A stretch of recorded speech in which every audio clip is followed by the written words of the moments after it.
I thought about when people are going to talk about budgets and scoring and, what can you afford to subsidize and what can't and all this stuff. I want to start with a simple model. If you were to take all of Latin America and look at the amount we have spent there since 1979 in terms of national defense, military activities, etc., then you were to take all of sub-Saharan Africa and look at the amount we have spent there since 1979. This covers 5 presidencies: Carter, Reagan, Bush, Clinton, and Bush again. And then you were to look at the Persian Gulf immediate region, an area that is tiny compared to either all of Latin America or all of sub-Saharan Africa. And you were to take the cumulative investment of the United States in securing the Persian Gulf. That's the underlying cost of the current energy economy. And so I think it's important to think about what does the current energy economy cost us and what would a dramatically different future energy economy cost us, and to understand this standard. And one of our strategic goals in what the President has correctly called the long war, and I think that that's exactly right. I think we are in a long war with the irreconcilable wing of Islam.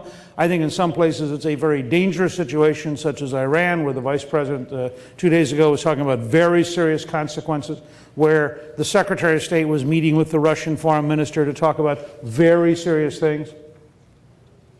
Well, one of the strategic goals of the long war should be to create an American energy system in which the Saudis get to produce petrochemical feedstock, but we don't actually care much about what they're doing on any given day. Because that's a dramatically more stable world for us. And 25 by 25 is one of the major building blocks of creating a national security environment where our balance of payments is dramatically better because the energy money is staying here at home. Our ability to pay less attention to the Persian Gulf is dramatically greater.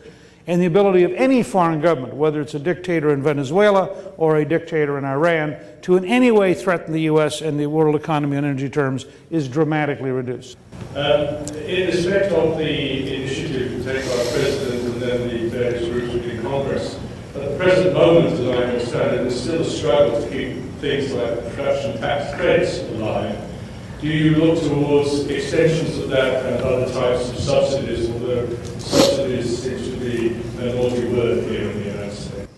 Well, first of all, I would look for an accurate scoring model, and I would point out the degree to which we subsidize oil imports through hundreds of billions of dollars of American military spending in the Persian Gulf. I mean, I think you have to have an inclusive model here where you describe the two things we're doing. You have a worldwide supply of tankers that move liquid natural gas and oil around the planet in largely very, very safe shipping lanes because one nation invests in the most powerful navy in history. So we have been the guarantors of the world supply of oil now since the Second World War. And we've spent a fair amount of money.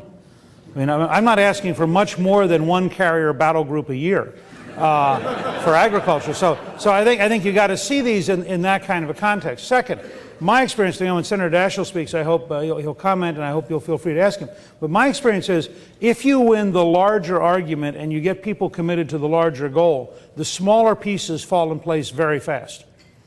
And so if as part of our goal, we have to have legitimate market shaping incentives, and those are totally legitimate. Alexander Hamilton wrote about them in the first report on manufacturers in George Washington's first term. Adam Smith describes them in terms of national security reasons you would shape the economy.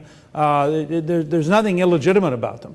And I think you've got to be willing to go in and win the argument that they are part of a vision of a much more secure, much healthier, and much better protected America. And I think you can win that argument with most members of Congress pretty decisively. We went through this when I was Speaker, and Senator Grassley at one point said that I'd played a major role in helping save ethanol. But it was a no-brainer. If you looked at the long-term future, if you look at what Brazil's been doing, and you looked at it and you said to yourself, do I want to expand America's alternatives, or do I want to shrink America's alternatives? And I think you look at Venezuela, you look at Iran, you look at Saudi Arabia, you look at Iraq, you look at Kazakhstan, you look at Russia, you say to yourself, is this really an energy future you want to rely on? I mean, just put those people around a table and say, are these the leaders you want to get up every morning and say, gosh, I'm sure glad they're rational?